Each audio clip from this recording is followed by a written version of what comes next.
do do do do. Is that how it goes? Like the guitar part? Do do do do. Right? A little bit.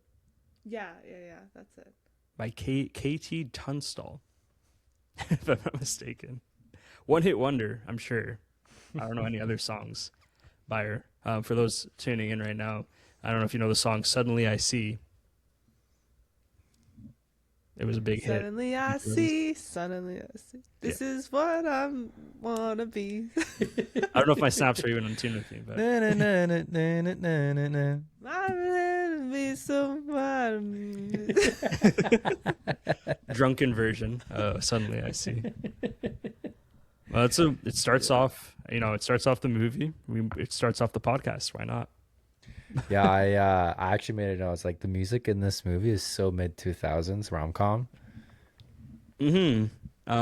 Yeah.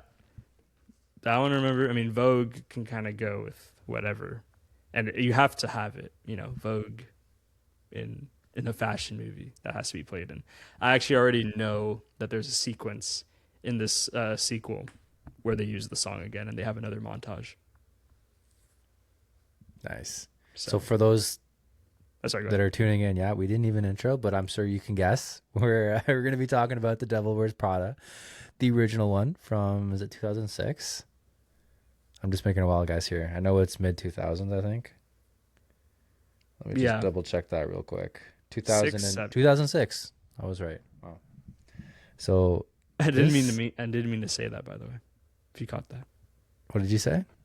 I said 6-7 because I was saying 06, 07. But nice. Yeah. Classic. So we're gonna be talking about The Devil Wears Prada because what has it been? 20 years? 20 years later, we're coming out with the second one this weekend, first weekend of May, coming out. Looks like it's not, oh yeah, same director too. David Frankel. So he directed this one. He's going to be directing the new one as well. This movie is pretty star-studded classics. Meryl Streep, Anne Hathaway, Emily Blunt, Stanley Tucci, and Simon Baker. Whew. The Mentalist. The Mentalist. Also has the guy from Entourage. Oh, yeah. The boyfriend? Yeah. It also has Tom Brady's cheating wife. Ex-wife, sorry. Giselle. Yeah, just... Aren't you going to do that intro? Which one? Don't you introduce? Welcome back to another episode. Don't you? Well, we kind of did. Those are pre-recorded. Oh, really? Yeah. But I didn't know. Welcome back. Okay, yes, I guess welcome back to Cinema Uncivilized. But I guess this week we're replacing Drayden. We have Sarah. That's Hi. true. We didn't give you an intro again. Yes. We have this Sarah is a again. separate episode. We introduced her in the last one, but Sarah is my wife, and she loves movies too. And this is one of her favorite movies, so she will be joining us and giving us her 2 cents on this movie, The Devil Wears Prada. We watched it just for you, Sarah. Thank you. So this one's for the girls. Yeah. Yeah, we need more girl movies up on this podcast. We'll see how the numbers do on this one. If it does attract other female members. But I mentioned the Blue Moon one. I was going to grill you on this movie, Sarah. So I hope you're ready.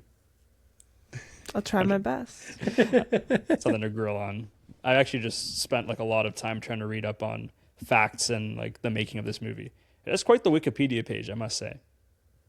So a lot of things to look at. Okay, so kicking things off here, we kind of brushed over it in our Pillow Talk episode, but why is The Devil Wears Prada so iconic, and why does it deserve a sequel, and why do girls love this movie so much? What's so special Explain about to us, it? Sarah. Yeah, what is it? Let's start. Ooh.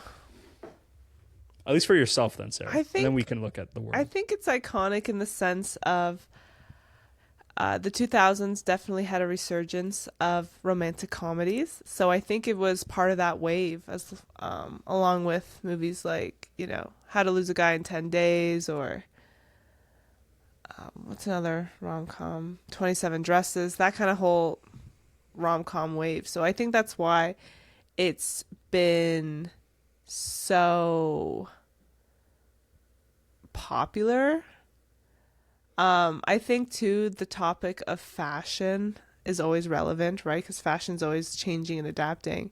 And Meryl Streep's speech with the cerulean blue definitely resonates. And we could definitely think of fashion like that.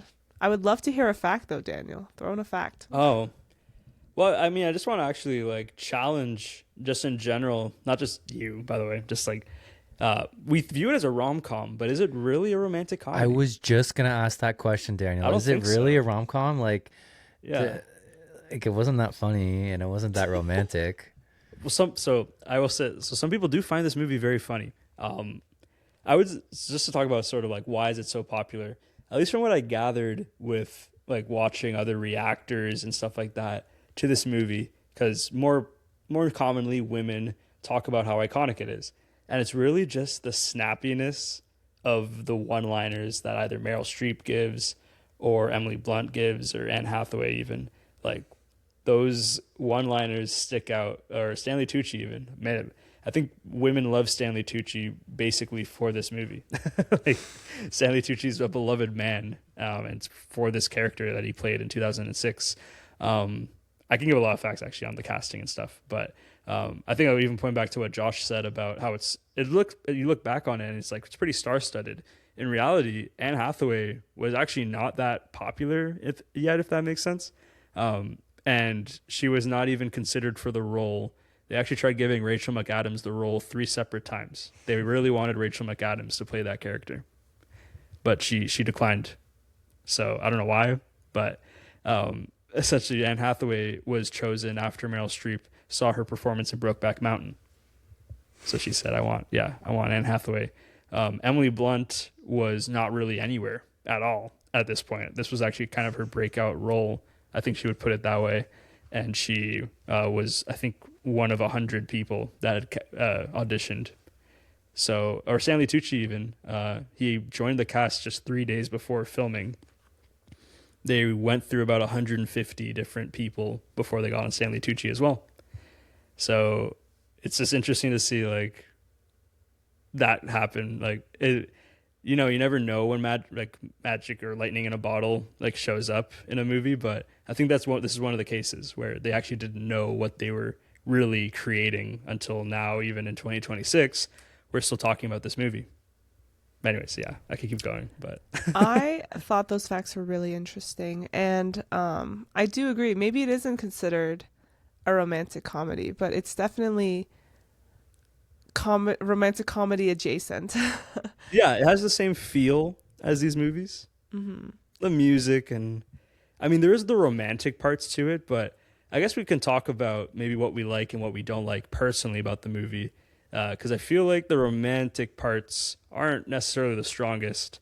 But I guess Sarah or maybe even Josh, what are like your personal favorite things about this movie that makes it like likable?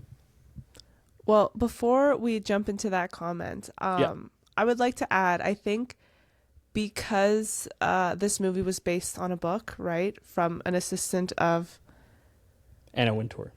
Yeah, thank you, Anna Wintour. I think with Vogue being a huge label and I don't know, iconic branding, Vogue, right? There is a lot of attention pulled into that direction of the movie. Was Meryl Streep attached to it first? Was she the first woman who signed on? No. Oh, that's No, interesting. no, they.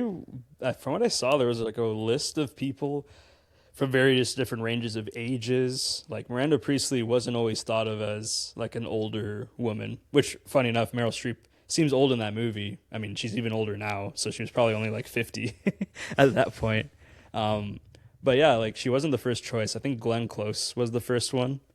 And she played, if you remember, Cruella de Vil in the Disney Channel one. So apparently she didn't want to be evil anymore. She didn't want to play like kind of like mean characters because that's kind of like a typecast for her at that point. So there was a lot of different considerations. I think even Cameron Diaz was on the list. So it didn't even have to be someone older.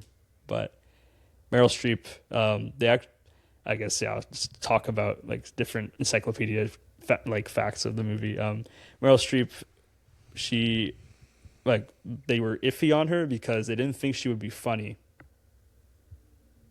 which I guess Josh maybe doesn't think she's too funny.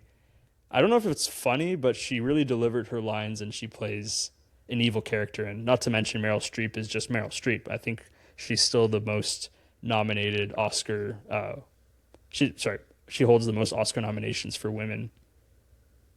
So, like she Congrats to her. she's well decorated, to say the least.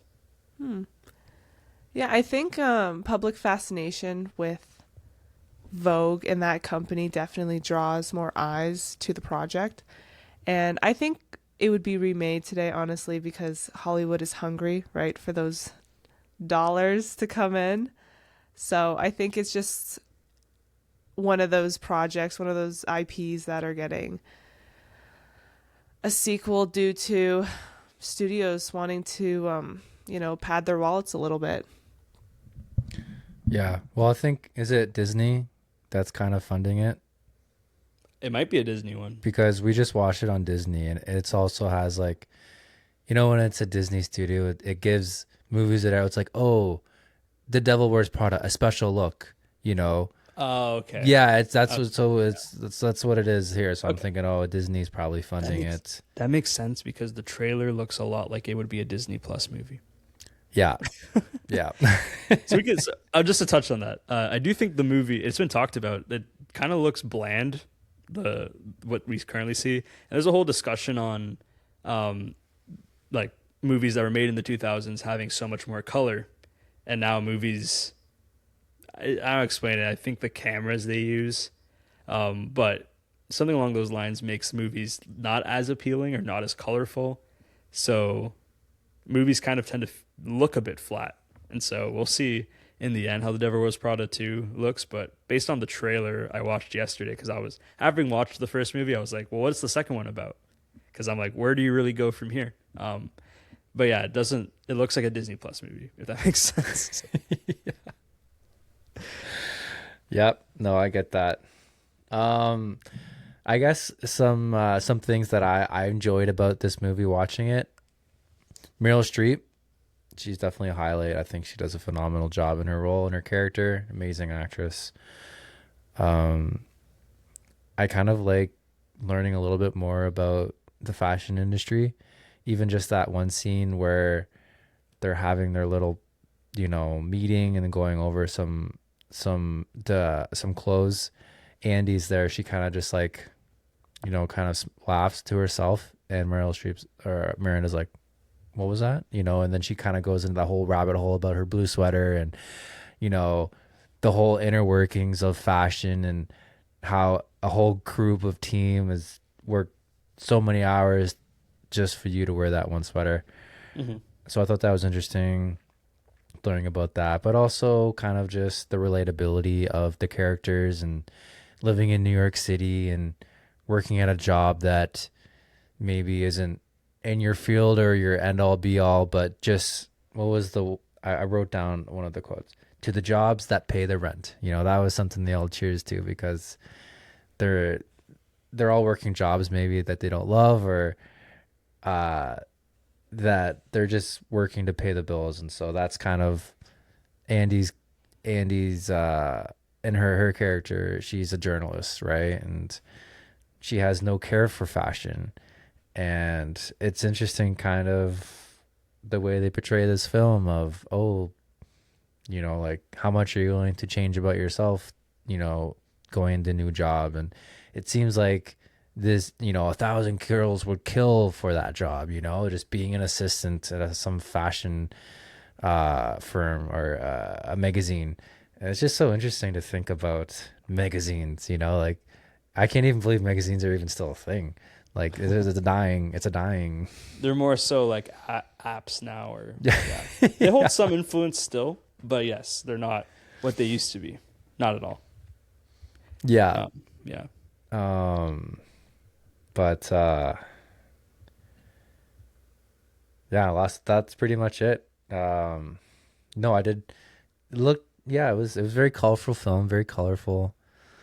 I would say it's got that very, I was thinking about the music in this too. It's so, we talked about it already, but it's so like mid 2000s vibes with the little bells and whistles and little riffs. Yeah, like you're talking about the score, like it's very Like yeah, I thought the a score was score, yeah, very score or like whatever. old sounding for sure. Um very of its time, 100%. I think there's a lot of interesting different avenues you can take with talking about this movie. I find it fascinating that you can really pull so much. I guess I wanted to talk about that scene. It's been really known as the scene of the movie, and I forget what the color is. It starts with the C, the blue. Cerulean. Okay, there you go. It's really like the point is that we as people are yes influenced even before there were influencers, official titles and stuff like that. We our fashion style comes from somewhere. We have not just sparked up and like yeah, and people that do that you're either made fun of or you're cool essentially. But when it comes to trends, like I can't say I'm original of any sort. I wear shoes that have a certain look to them, or I know that they give off this appearance. And how do they give off that appearance? Because I guess someone in a magazine made it so, or someone at Vans, for example, or American Eagle. Any of these brands show us in posters and other ideas that they probably cultivated for months and brought to the forefront, and that influences how people dress and how people react to how other people dress. So it is true. However, there is no excuse for the behavior of some of these people in this office. That is like where it draws. So, a fun question: how long do you guys think you would act or last in this job that Andrea takes up? I think I could last the whole time. Would you, Sarah? Yes. I'm quitting after the quote unquote interview. I'm not sticking around for that. Where she just like doesn't care, doesn't even like look at. As soon as if I'm doing an interview and the boss or whatever is not even making eye contact with me, then I'm just done. Like I'm not going through with it. Maybe I'm just in a position of my life where I am desperate for work. Like, well, I would take any job like that. Well, so here's another point, I guess. And I think people do this. Like people stick around in jobs that treat them pretty badly, and it is have to do with security. It has to do with the idea of an opportunity, I suppose. So I guess I guess I'll dive into what I like about the movie. I do like that we are sort of like attacking or sharing a message about work and what should we do with work? Like how should we feel about it? And it shows someone who maybe just wanted a nice job or just wanted to get off of her feet from graduating from Northwestern. And I saw when I was watching like the YouTuber react to the movie, where the mentalist man, I forget the actor's name or even the character's name, but he mentions to her like you're turning to the dark side, and it was like, yeah, I think eventually you adapt to your environment, and you kind of lose yourself in like just not being a good but so there's a conflict with this movie where she wasn't really a bad person, and we'll jump to like the Emily and Paris thing. Emily and Paris, blah blah blah. Har. Like Andrea, like so Miranda tries to paint it when they get in that argument at the end that she like one-upped Emily essentially, or like tried to take advantage of Emily to get up to her position. But I'm like, that didn't happen. Like Emily literally got hit by a car. Like she wasn't going to go to Paris anyway. And so I don't know. Anyway, like they're just showing how you manipulate or try to say like people do this, do that. In the end, Andrea was like a fine person who was just trying to do a job that she came to learn to love despite the actual like almost mental abuse it does to you. So I guess asking that question of how long you would last, maybe, yeah, it does show that if you see how you're treated or, I mean, her flipping that coat multiple times on the desk, like dropping it so hard, pissed me right off. I was like, oh my gosh, I would punch you right in the face. I was like, that would not work for me at all. I can see your point, but I think a common theme within the movie and something that Stanley Tucci says is, she's just doing her job. Like Miranda could be nicer, but she has a job to do. Her job is to be assertive, right? And push a narrative within the fashion world. And like Andy too is equally, her job is to be this assistant, to be kind of the the person, doing all the grunt work in the company. So I think, obviously, Miranda could be nicer, but obviously Andy learns that she has some humanity, right? Like she feels bad about the divorce. She feels bad about her children and what the papers are going to write about her children. So I don't find that to be as big of an issue in terms of the movie. And I would say the work environment, like Emily was trying to help her like several times, obviously it's Emily's job to try to help her, to train her, but she helped her, telling her, don't, like, you need to calm down about this, like just relax, when she was trying to find that Harry Potter manuscript. And Emily was helping her with the guest list when Emily wasn't feeling that well and Andy had to go to that gala with her, right? Like she was trying to help her learn about this guest list, and she was trying to help her succeed in the role by telling her what to do and how to deal with Miranda, right? She was helpful with the book. So I don't think it was as vicious as it sounds. I don't think so. Mind you, this doesn't ruin the movie for me. That's actually not like as characters, they can do all they want, and I believe that wholeheartedly. Like, so that doesn't ruin the movie at all, or like I didn't have a problem with that. It's just more so like the reality of it. Like if we were in these situations, I mean, whether your job is CEO or not, like your behavior or your comments, like let's say for example, they kept calling her fat in the movie. You know what I mean? Yeah. We can all say that Anne Hathaway was in fact not fat then. She's not fat now, in this case. But maybe in the 2000s, like, did people watch the movie at the time and think, yeah, she is a bit fat? Like, what? In what world? Well, the modeling world. Like, yeah. You know what I mean? Like when Stanley Tucci is, she wants to find new clothes, or specifically the scene when, Miranda's like, if I were you, I wouldn't even come back. And I thought this was a scene where she quit, but it wasn't. But she kind of went to Stanley Tucci for guidance, and he was in that room looking at pictures with a magnifying glass or whatever. And he was like, 6. He was just calling her 6. Like, you're, like, you need to do better, 6, or whatever. And so I thought like that was funny, labeling her as a size that she was, which was way too big than what the average girl wearing designer clothes would be. But I think for that time and era, that in the fashion world, 6 was fat.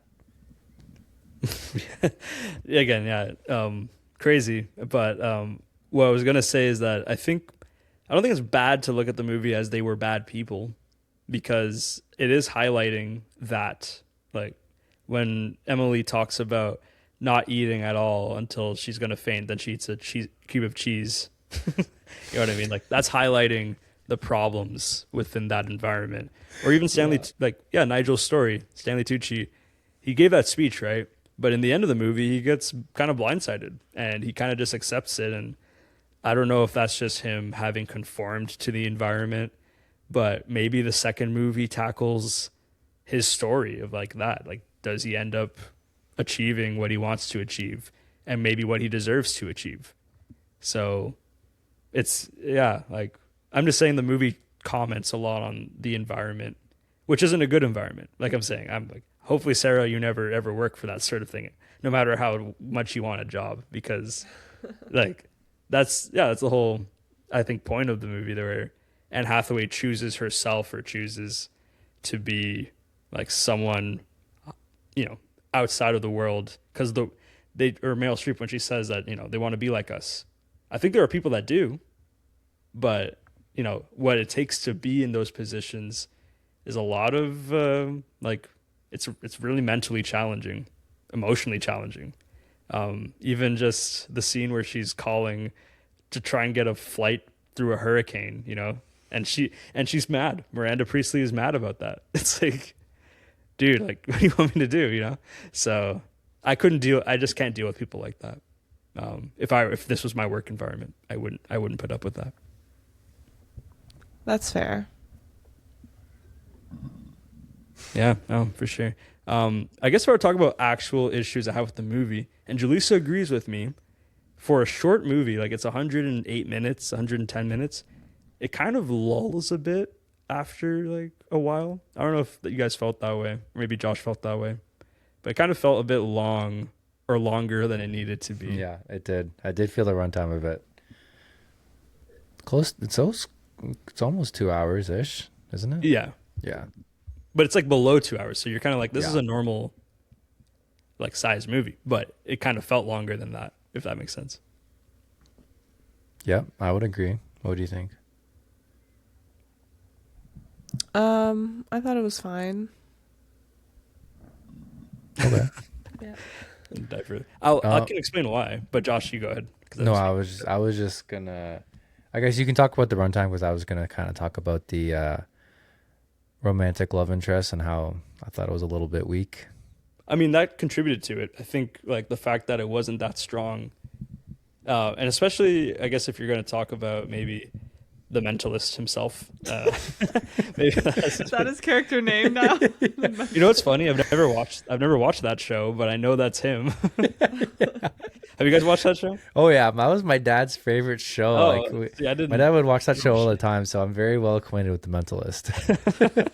That's the only way I see him, even though I've never watched it. Anyway, yeah, like I think that contributed to it. But you can dive into it further. I was just gonna say that, like, yeah, maybe it felt a bit repetitive. Like we've already established that her relationship with Nate is not working out, or like maybe there's just one or two too many scenes about the work environment. Like we already established like she's improving, or this is tough, or I don't know how, like she has to throw away the steak or whatever. You know what I mean? Like I don't know if it doesn't lead to the bigger story, if that makes sense. Or some scenes don't attribute to it as much as maybe they would want them to. But sure, Josh, you go ahead.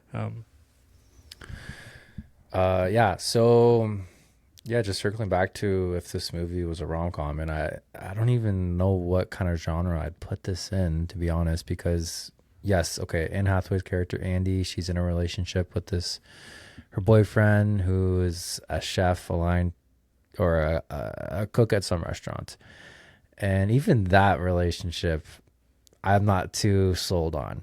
It doesn't seem there's still a whole lot of depth there. So yeah, I'm not rooting for him at all. And I'm not rooting for this Christian guy because this is just some guy that she met through her job who helped her out or hit on her at the bar. And he seems interested in her, but there's no chemistry there. I'm not getting to know Christian's story, or, you know, so it's hard for me to root for either guy. And even when they kiss, they go to Paris, it doesn't seem very authentic and like worthy of, oh my goodness, she's kissing this guy, what about her boyfriend? It just doesn't seem very, I don't know. It was kind of like painting by Surface numbers level. a bit. Yeah, not like any. And I would just point this out. We do not learn much at all, which is fine. I mean, we don't have to, but I do think maybe it would have helped in the story of overall, like learning a bit more about these characters in terms of their past, like their family dynamic. Like we don't know much about and Andy really, besides her goals in work and maybe a bit of her past from college. But what was she like as a child? What was she, you know, like those types of things could add a bit more depth. And the same goes for the boyfriends or love interests. Besides just maybe having some things in common. Yeah, it was pretty surface level, the love story that was going on. Yeah, so I'd agree. I didn't think it was crazy. Like in the end, the goal with the guy she was friends with, besides getting the Harry Potter manuscript, which again is that really like that contributive to the story? Like the plot line was kind of interesting, but I don't think overall it really like added much more to it. Like we already know that she's improving and kind of gaining the trust of Miranda Priestley. But anyway, in the end, the Christian guy, he's there so that we learn that they're going to replace Miranda in the finale. Like that's why he's there. The whole buildup is for that scene. So it's kind of like, I don't know if that was the big enough payoff or we really felt enough with him and through their relationship so that it feels like we're still going somewhere with the story. I know. Okay. I'm on the edge of my seat to go, talk. Go. So, first of all, the Harry Potter manuscript was necessary because she messed up, right? So that was the impossible task that Miranda got her to do, right? So it's important to the story because she's being set up for failure, but she succeeds, right? And I would say that I think Andy had bad friends to begin with. I don't think that they were very supportive when she started being successful within her workplace, right? In her job. When she started doing things right, they just called her pretty much a sellout, right? And directly contrasting that scene, she goes to that James Holt party, right? And she meets Christian, who is supportive and, you know, is supportive of her writing and wants to see her work. And depending on how you want to view that, you know, if he had ulterior motives or anything, I think is beside the point. You know, she had a more supportive environment being in that workplace, right? And being in that setting of James Holt's party. So I think Nate could have been more supportive.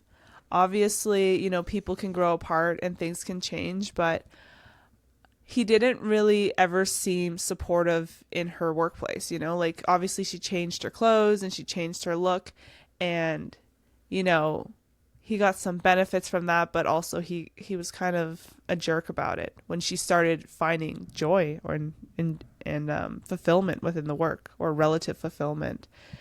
I actually liked that, the mentalist with her.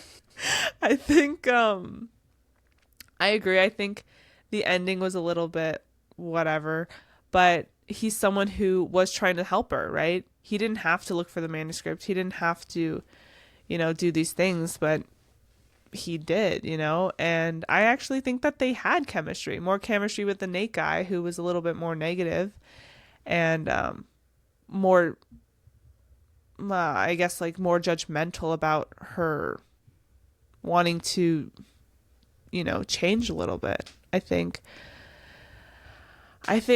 you know, he wasn't the best boyfriend, but it is funny thinking about this movie in 2006 versus now and thinking about how much, you know, women in the workplace have changed and how this, you know, maybe it could be more viewed as female empowerment with her being a little bit more self-sufficient and less, I don't know, focused, like it, you know, her being focused on work, I think, is probably a change from what it would have been like in 2006, where it could have just been seen as her getting caught up in things that aren't important, but she was furthering her career by being good at her job.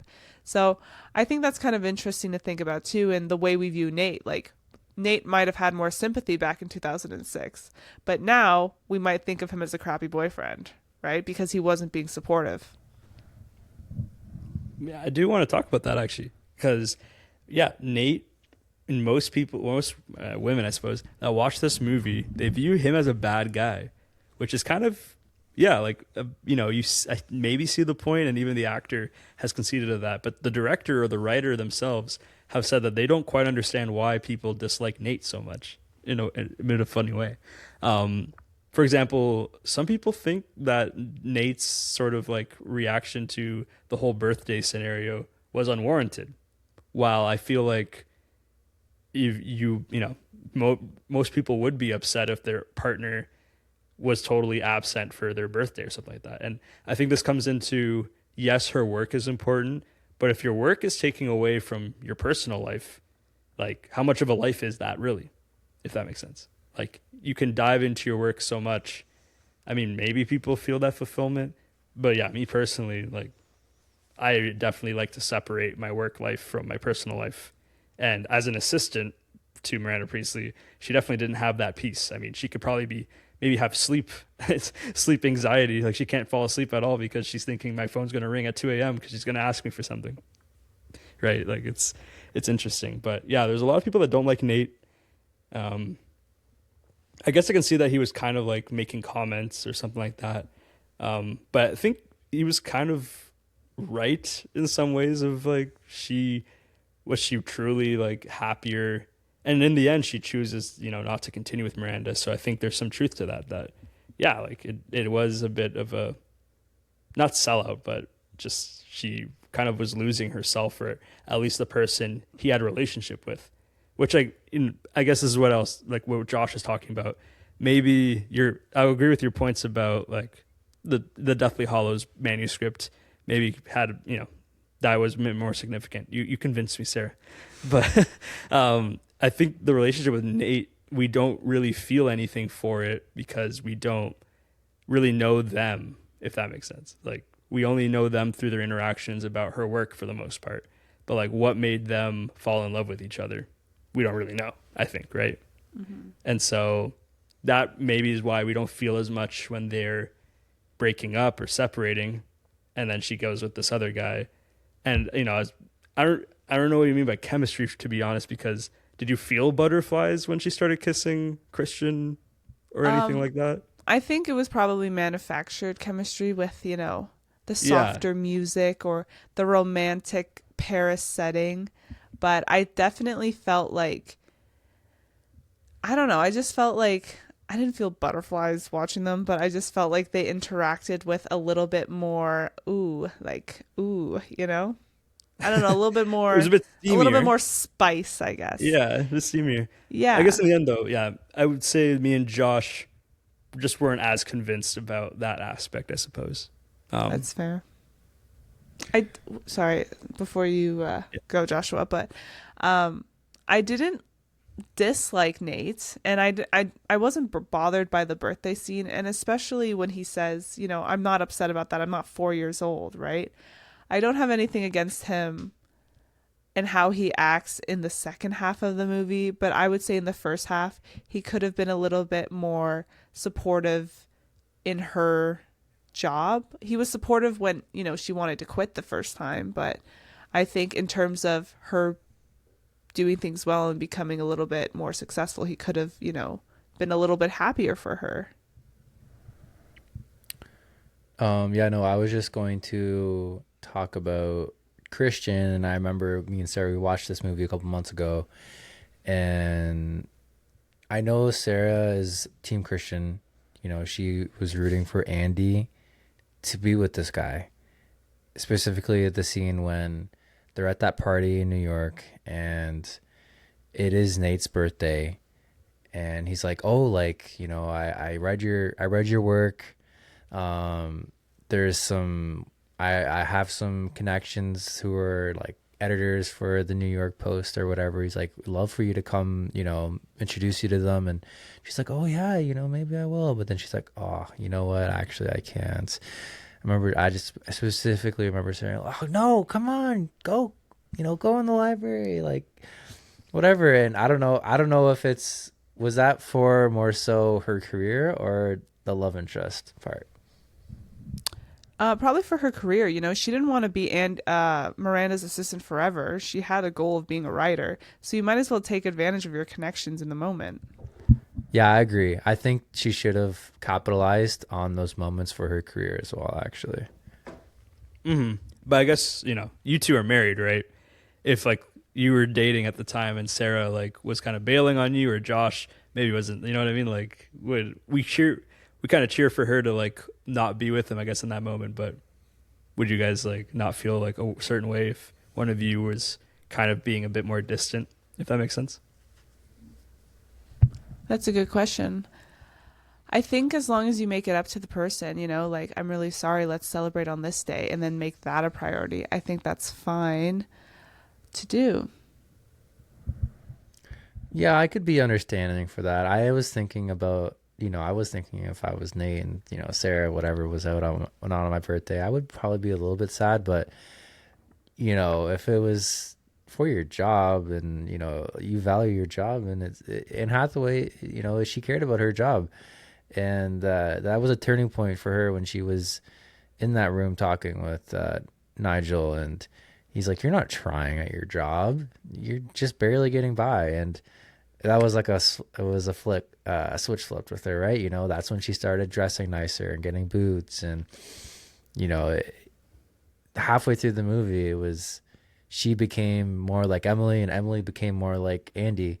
They kind of flipped roles, you know. She was specifically when I just before Emily got hit by the car, you know, uh, Andy, you know, she's like all dressed up nice, talking more sophisticated, and she's like, Emily, I gotta like tell you something, and Emily's like running through the streets with holding like 10 bags and like, oh, I gotta get the coffee, blah blah blah, like super late. And it was exactly like how Andy was in the beginning of the film, and Yeah, I just thought that was interesting. it's true. They do switch places. I guess you would say like Emily maybe got comfortable, and she was so confident about her being better than Andy that ended up kind of coming back to bite her a bit. Um, but yeah, I think that's an interesting part. Like in terms of the work environment, when she first meets Emily, like this is what I mean though. Like I would walk out of this workplace. Like there's no chance I'm working with these people if they're like treating me so negatively. And there was an argument I read on the Wikipedia page. Hopefully I'm not hopefully I'm not creating something crazy, but essentially they're arguing that Andy needed to like, you know, it's not really a feminist nature thing, right? Like I think in like terms of feminist arguments, Andy is perfect the way she is. Andy doesn't need to do this. But like the movie shows that she doesn't really improve until she actually starts dressing better. She and Anne Hathaway actually lost weight in the movie over time. So I don't know if that was just like a subconscious effect of the role or something. But like it's kind of saying that, you know, she didn't get better until she like succumbed to their expectations. So isn't that sort of like a negative thing in a way when we sometimes argue about being more than what people expect of you or just breaking norms within an industry which is maybe so negative to its employees? I mean, she couldn't even eat a corn chowder or whatever it is. Like that's not a cool environment. I think that's an interesting point, actually, and something I never thought about. Um, What do you think, Joshua? Yeah, no, I think that's a valid point. I was kind of talking about that in the beginning of our discussion about like how far are you willing to go and change the person you are for a job, you know, or is it can you still do your job without being full in? But it seems like that can vary from job to job. It seems like this job in the fashion industry, you can't just fake it. You know, you have to be all in, and that's why Emily talks about that. She says, you know, this is runway. An interest in fashion is essential, and Annie just didn't have that, and so it seems like in that industry, that's the kind of uh, passion or desire, interest you need to be able to actually perform well in that kind of job. Yeah. I think it's an interesting observation too how everyone at work calls her Andrea, right? But her personal life they call her Andy. Um, you know, she had the different personas wherever she was, and obviously one of the big themes is, you know, she lost herself in the job and she lost herself in this role. I just thought that the name was interesting, how she was called Andrea for most of the time that she was at Runway. But again, I think that showed how different her coworkers viewed her versus how her friends viewed her too. Maybe her coworkers saw her in a more professional, elevated light where her friends just thought she was a sellout. I will say, like, maybe there's an element of jealousy from the friends. You know, if you think back to the other guy, I don't know if we ever knew his name, to be honest. But the other The gay friend, guy? is he gay? I don't even know. Oh, maybe I'm just assuming he's gay. Well, he wasn't dating the friend, right? Like the black girl. No. He wasn't dating her. No, Right? I think they're all just friends. Yeah, because they were sitting apart. I remember telling Jaleesa that. I'm like, well, that's a weird dynamic if they're dating. Like, why are they sitting like apart from each other? But they're probably not dating. But he talks about his like financial analysis job, and just it's like, is it boring? You know, like it He's like, you're sounds right. I hate boring. my job. Yeah, He was yeah. jealous by everything that she had. Like, Yeah, all the stuff well, they were not- giving her. I don't know if he was like actually jealous or not, but there was that energy, I guess, of, oh, look at all the benefits of your work, right? But she was sharing the wealth for sure. Yeah, I don't think she changed too much, but for sure, like just the way she used her time, I would be annoyed if my friend was just getting phone calls at like 10:30 at night. It's like for them, you know what I mean? Because I personally wouldn't like that. Maybe someone else does, and I think I've talked about this before. I've come across on TikTok, there will be people that work in banks or whatever, and here's my like 7 to whatever, like they're showing their life from 7 p.m. till late on, and it's like 2 a.m. in the morning, and they're still working on work. It's like you literally spend 18 hours of your day working. You wake up and you're working all the way till you go to sleep. Like I can't do that, but I guess these people find fulfillment in that, or they like the way they feel important, which I think is another note to take. Like Miranda Priestley feels important, and I guess rightfully so. Like her job seems so grand, right?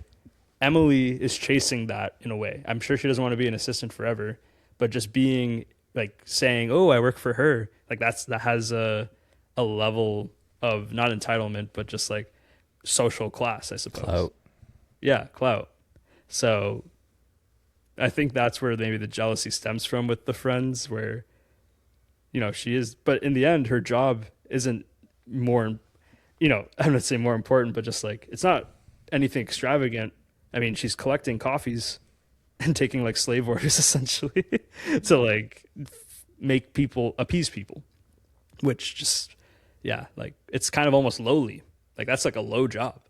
You're not going to feel that much self-fulfillment, but I guess again, when you like get stuck under a thumb, I guess you eventually just adapt to it, and Andy eventually naturally became better at it, and like that ends up becoming who she was for a time.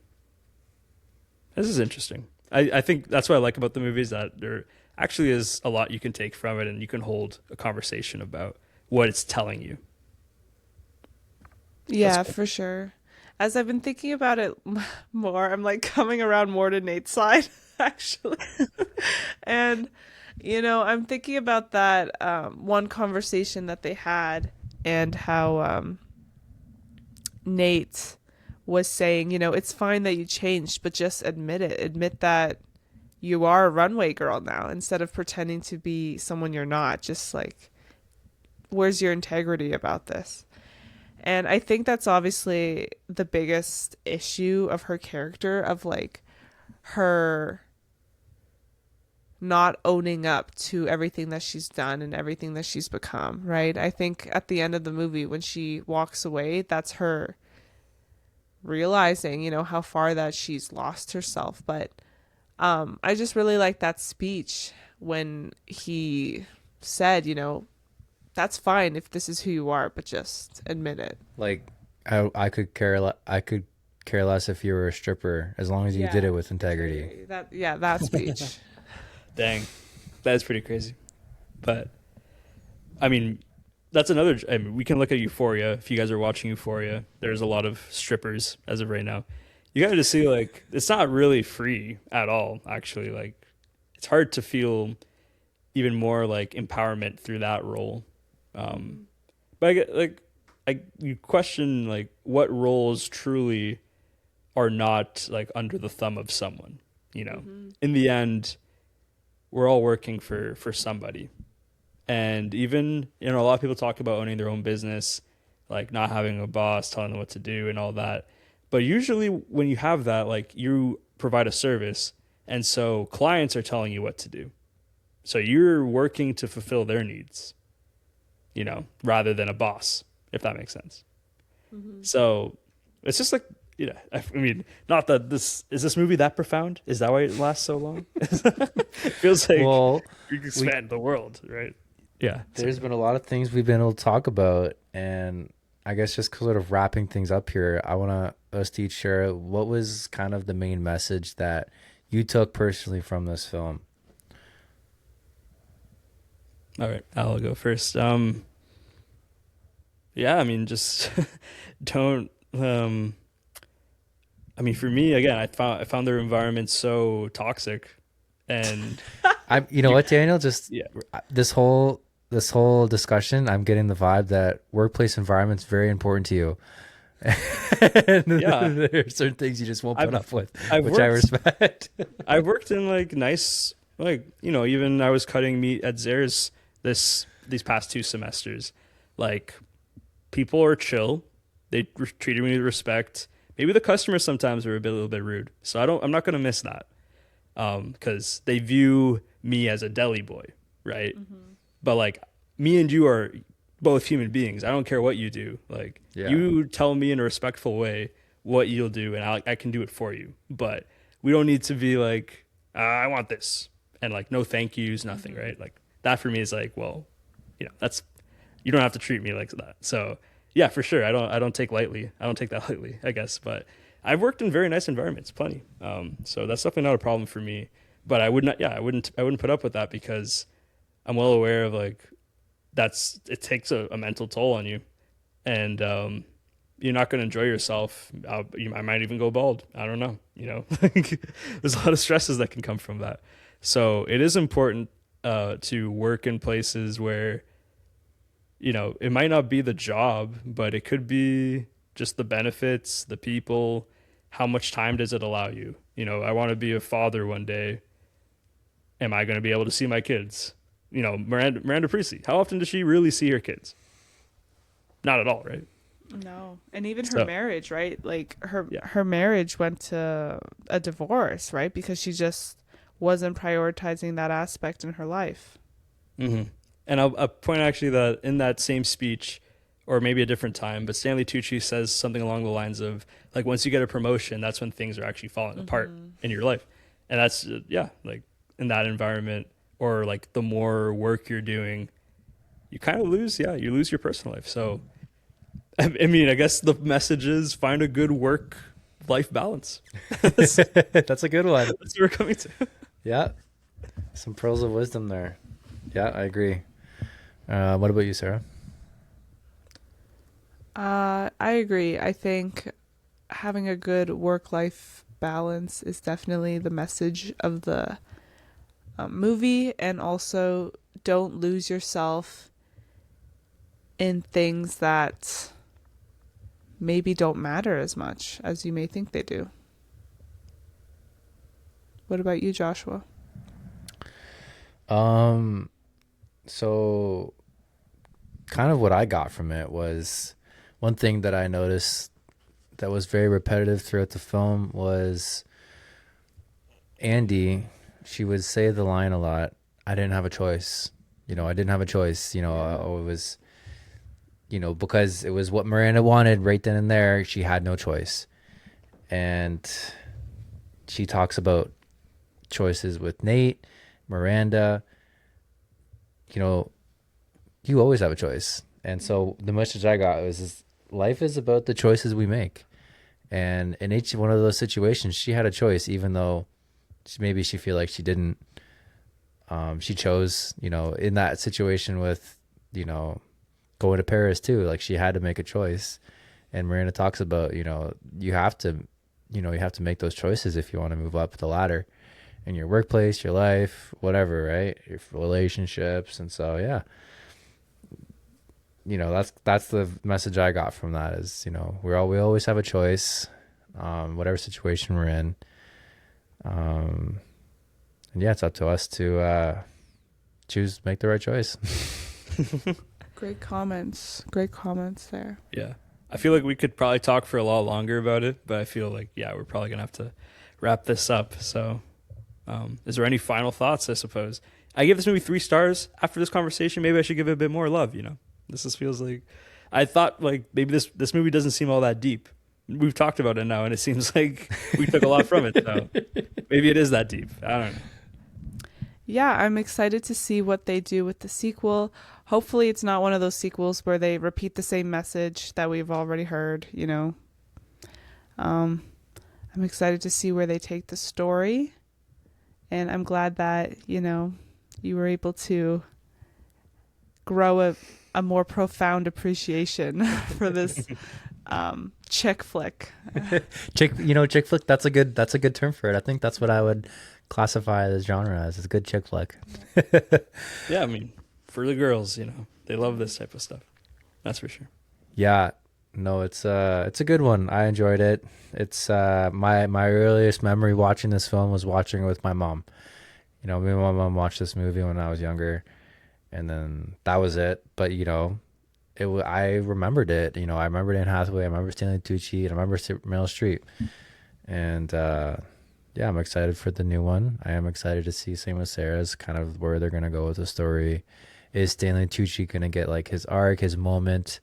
It was a little sad for him at the end of this movie. getting denied that promotion. But c'est la vie. That industry, and again, that industry, that the fashion industry was dominated by women. It was, I think Stanley Tucci and Christian were the only male men, or in that other designer, that whatever James Holt.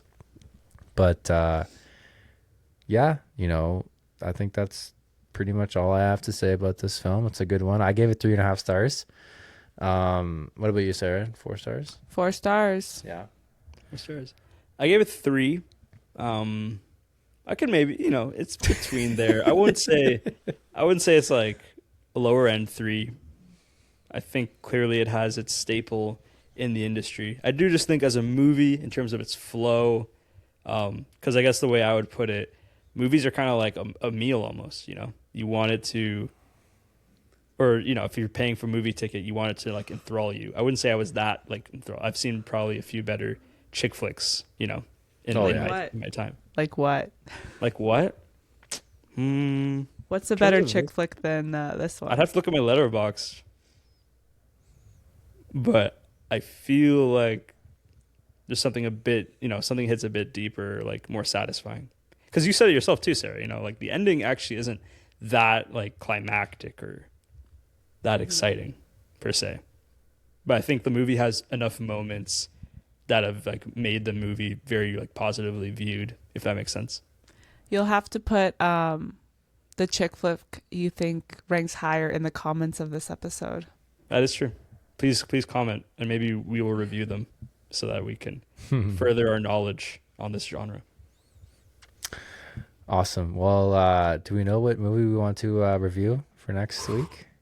We do not. I don't think. Mostly because I think it was probably Drayden's pick, but that's true. But it's okay. I guess we'll figure it out. We'll figure it out, and we'll keep you guys posted. I think Daniel will make a pick here. Yeah, I'll think about it. Awesome. All right, guys. Well, I guess that wraps up this episode of The Devil Wears Prada. I want to thank our special guest, Sarah, for coming on today. Thanks again. It was a great conversation. Yes, no, it was a pleasure having you on, Sarah, and we appreciate all your insights. But yeah, don't forget to go watch The Devil Wears Prada this week. Let us know what your thoughts are. Let us know which chick flick you think's better than this one. Yeah. Yeah. Or worse. I don't know. Or worse. But yeah, don't forget to follow us on Spotify, Apple Podcasts, Instagram, TikTok, or YouTube. And yeah, have a great week, guys. Thanks for tuning in. We'll see you next week. Appreciate it.